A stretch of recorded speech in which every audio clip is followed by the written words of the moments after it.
បាទទាំងអស់គ្នានៅក្នុងស្រុកយើងមានពីររដូវខុសៗគ្នាណាមានរដូវប្រាំងហើយនិងរដូវវស្សាចុះនៅក្នុងភាសាអង់គ្លេសគេមានរដូវចំនួនប៉ុន្មានបាទចុះនៅក្នុងវីដេអូហ្នឹងខ្ញុំនឹងលើកឡើង seasons in English បានន័យថាឈ្មោះរដូវនៅក្នុងភាសាអង់គ្លេសបាទចុះប្រហែលជាគ្នាយើងខ្លះធ្លាប់បានឮបានស្គាល់មកហើយចឹងយើងមើលនៅក្នុងវីដេអូនឹងទាំងអស់គ្នាណាអូខេអញ្ចឹងនៅក្នុងភាសាអង់គ្លេសឬក៏ខាងតំបន់ប៉ែកអឺរ៉ុបហ្នឹងហើយខាងប្រទេសអង់គ្លេសផ្ទាល់ឬក៏ប្រទេសអាមេរិកគេបែងចែករដូវជា4ធំបាទអញ្ចឹងទី1ហ្នឹងរដូវ winter បាទទាំងអស់គ្នាឃើញនៅក្នុងរូបភាពហ្នឹងអញ្ចឹងនេះគឺជារូបដើមឈើដែលគេថតពីកន្លែងតែមួយទីតាំងតែមួយនៅ4រដូវខុសៗគ្នាបាទអញ្ចឹង winter យើងប្រែថារដូវរងាបាទរដូវរងាហ្នឹងនៅស្រុកគេរងាខ្លាំងមានទាំងព្រិលធ្លាក់ហើយមានអាកាសធាតុដល់ក្រោម0អង្សាអញ្ចឹងទៅបាទ winter បាទបន្ទាប់មកទៀតគេមាន summer បាទ summer គឺប្រែថារដូវក្តៅទាំងអស់គ្នាអញ្ចឹងរដូវក្តៅហ្នឹងគឺជារដូវដែលបរទេសឬក៏ខាងប៉ែកខាងលិចហ្នឹងគាត់ចូលចិត្តជាងគេ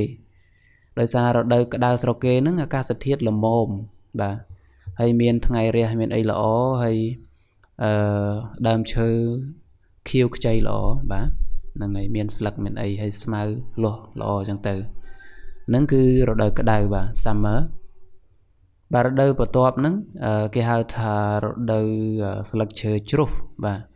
ញ្ចឹងអង់គ្លេសហៅថា autumn បាទរដូវស្លឹកឈើជ្រុះអញ្ចឹងវាចាប់ផ្ដើមទុំហើយស្លឹកឈើហើយតិចទៀតជ្រុះទៅអស់បាទបន្ទាប់ពីស្លឹកឈើជ្រុះអស់ហើយវាក៏ចាប់ផ្ដើមចាញ់ផ្កាហ្នឹងហើយអញ្ចឹងគេហៅថារដូវspring បាទ spring ហ្នឹងគឺរដូវផ្ការីកបាទរដូវផ្ការីកយើងឃើញមានផ្ការីកស្គុះស្គីចាប់ផ្ដើមចាញ់ផ្កាចាញ់ផ្លែចាញ់អីចឹងទៅបន្ទាប់ពីប្រមូលផលផ្លែអស់ហើយអត់ទាន់លាស់ស្លឹកអីមកវិញទេគឺចាប់ផ្ដើម winter អញ្ចឹង winter ហ្នឹងក៏អត់មានស្លឹកដែរបាទអញ្ចឹងរដូវ4នេះគឺវិលជុំអញ្ចឹងរហូតបាទតោះយើងអានទាំងអស់គ្នាម្ដងទៀត winter summer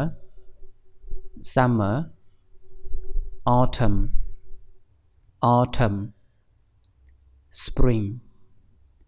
spring បាទហ្នឹងហើយអញ្ចឹងមាន4រដូវហ្នឹងនៅស្រុកគេ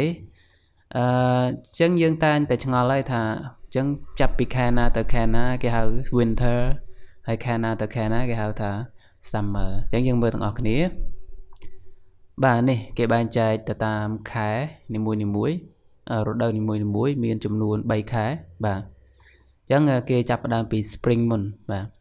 spring ហ្នឹងគឺ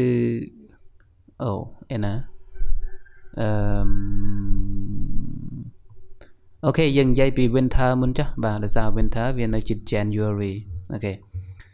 តោះ winter គឺយើងមានចាប់ពីខែ December រហូតដល់ February បាទ December ហ្នឹងខែធ្នូបាទខែធ្នូខែមករាខែកុម្ភៈបាទអញ្ចឹងហ្នឹងគឺជា winter របស់គេហើយគឺត្រជាក់ខ្លាំងបាទឥឡូវនេះកំពុងតែ winter ហើយព្រោះឥឡូវហ្នឹងអត់ទាន់ដល់ winter មែនទេនេះឥឡូវហ្នឹងវាយើងទៅតែ November ទេយើងទៅតែបនអ៊ំទូកអញ្ចឹង November គេចាប់ផ្ដើមចូល winter ហ្នឹងគឺចូល December ហ្នឹងគឺ winter តែម្ដងបាទចាប់ផ្ដើមត្រជាក់ខ្លាំងបាទរហូតដល់ February ហ្នឹងហើយ February អញ្ចឹងបន្ទាប់មកបាន March ចូល March April May អាហ្នឹងជា spring បាទ spring មកគេរដូវស្លឹកឈើរដូវផ្ការីកហ្នឹងយើងហៅថា spring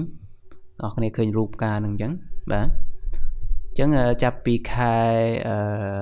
មីនាមេសាឧសភាបាទ3ខែ March April May ហ្នឹងហើយហើយយើងកំពុងចូលឆ្នាំខ្មែរហ្នឹងគេកំពុងតែរដូវផ្ការីកបាទហើយមេ បន្ទាប់មក June June July August ហ្នឹងគឺ summer បាទរដូវក្តៅរបស់គេជារដូវដែលគេចូលចិត្តពេញចិត្តហ្នឹងហើយ June ហ្នឹងមិថុនាបាទមិថុនាកក្កដាសីហាបាទ June July August ហ្នឹងហើយបន្ទាប់មកទៀតបានចូល September បានចូល Autumn ហ្នឹងរដូវស្លឹកឈើជ្រុះបាទ September October November អញ្ចឹងទៅខែកញ្ញាតុលាវិច្ឆិកាបាទឥឡូវនៅស្រុកខ្មែរយើងខែវិច្ឆិកាខែ November ហ្នឹងអញ្ចឹងគេដល់ចុង Autumn ហើយគេដល់ចុងរដូវស្លឹកឈើជ្រុះហើយបន្តិចទៀតគេចូលទៅដល់ Winter គឺត្រជាក់ខ្លាំងបាទអញ្ចឹងទាំងអស់ហ្នឹងមាន12ខែហើយមាន4រដូវធំដែលគេបែងចែកហើយវាខុសពីស្រុកយើងបាទស្រុកយើងបែងចែកជា2រដូវធំបាទហ្នឹង seasons in Cambodia រដូវនៅក្នុងប្រទេសកម្ពុជាបាទអញ្ចឹងយើងមានរូបថ្ងៃរះហ្នឹងខ្ញុំដាក់តំណាងគឺជារដូវប្រាំងដែលមានរយៈពេលចាប់ពីខែវិច្ឆិការហូតដល់ខែឧសភាបាទហ្នឹងហើយ6ខែហើយនឹង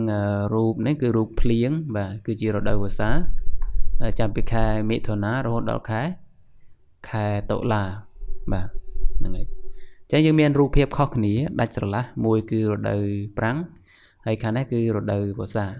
ហ្នឹងហើយអញ្ចឹងរដូវប្រាំងយើងហៅថា dry season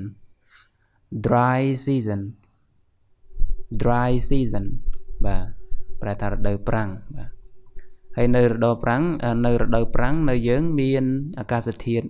hot and dry បានន័យថាក្តៅហើយស្ងួតបាទដល់ពេលរដូវវស្សា rainy season